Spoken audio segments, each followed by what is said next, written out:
In much the same way that I really enjoy the Switch, but sometimes find myself at odds with Nintendo and their weird and wonderful business practices, I now find myself in a similar situation as regards Sony. And specifically what I'm talking about here is saves. Now, those of you who follow my channel know that I've long been an advocate of the way that Microsoft handles saves and the fact that you can go to PC and play a game, then you can move over to your Xbox and play a game, go to another Xbox and play your game, go to your phone and play via xCloud, and your saves follow you around seamlessly. So I really enjoy the way they do that. For a long time, though, I've not enjoyed the way that Sony have done things and the fact that you have to have your primary PlayStation and that will then upload your saves to the cloud. And then if you go to a second Sony PlayStation, you have to manually download your saves.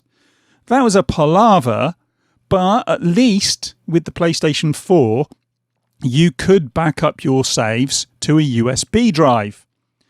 But now Sony have decided to change that.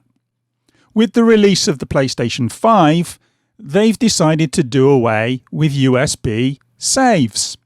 And what that means is that you are now locked behind a paywall if you want to be able to back up your saves, in much the same way that Nintendo did it and made it very, very difficult for anyone to back up their saves unless they were subscribed to Nintendo Switch Online. The difference was that with Nintendo, at least with some of the games, you could actually transfer saves from one Nintendo Switch to another. You can't do this with the PlayStation 5. And I'll show you what I mean. If we go into settings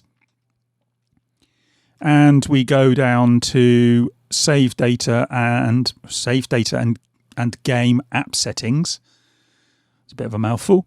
And then if you go, first off, I'm going to go down to PS4 save data. And if you look here, console storage, copy your save data to cloud storage or a USB drive or delete it from this console.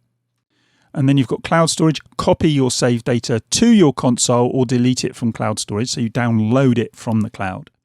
And then you've got USB drive. Now, on the PlayStation 4, you could copy your save data to the USB drive. But if you read what it says here, it says copy your save data to your console or delete it from a USB drive. So you can move the save data from a USB drive that has been backed up using a PlayStation 4, or you can delete it from that USB drive. What you can't do is transfer your save data from your PlayStation 5 to your USB drive. And it gets even worse than that. If you go to the PlayStation 5, you've got console storage again, copy your save data to the cloud or delete it from this console. Cloud storage, copy your save data to your console or delete it from the cloud. And no USB option. No USB option at all.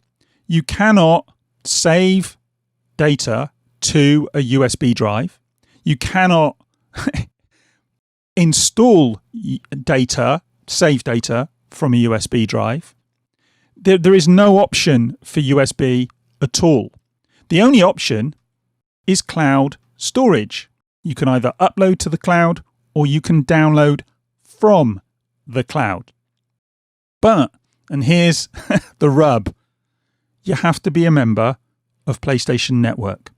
In other words, you have to subscribe to a paid service in order to back up your PlayStation 5 saves. If you're not a member of PlayStation Network and then you get yourself a new PlayStation 5, or say you're a bit strapped for cash and you sell your PlayStation 5 and you've played some games and then you get another PlayStation 5 down the line, you're not going to have your saves. There's no way to back them up unless you're paying a regular monthly fee to Sony. And this, for my money, is anti-consumer in the extreme. And it's a retrograde step, excuse me. You know, that you could do this. You could back up your saves to a USB drive on the PlayStation 4 without any problems at all. Okay, it was a palaver. It wasn't as simple as the Xbox, but at least you could do it. Now, you can't do it at all. I honestly, I don't know what Sony are thinking. This is another example of them trying to shoehorn people in a certain direction and make them spend money, rather than kind of induce them to spending money by offering them things. And it is, as I say, anti-consumer, and I'm not bloody happy with it. There is no reason why an option that was available on the PlayStation 4 can't be made available on the PlayStation 5. It's a choice. Sony have decided to do this. And I'm fed up with it. I'm fed up with them doing stuff like this. But anyway, look, you may disagree with me. You may think it's not an issue. I know some people will defend anything that Sony do. They could shit on the stage and call it a PlayStation 6 and people would buy it. But the reality is, this is not in the interests of PlayStation fans, people who play PlayStation games, consumers generally. It's not a good look either. But as I say, let me know what you think in the comments. Give me a thumbs up if you like this one, thumbs down if you don't. And hopefully we'll get into it. And hopefully, I'll get some sensible comments as opposed to people going, PlayStation are brilliant and everything they do is perfect and you're an idiot. Because you do get those occasionally. Anyway, look, I'm going to go and get myself a cup of tea. I'll speak to you guys in the next one. Bye.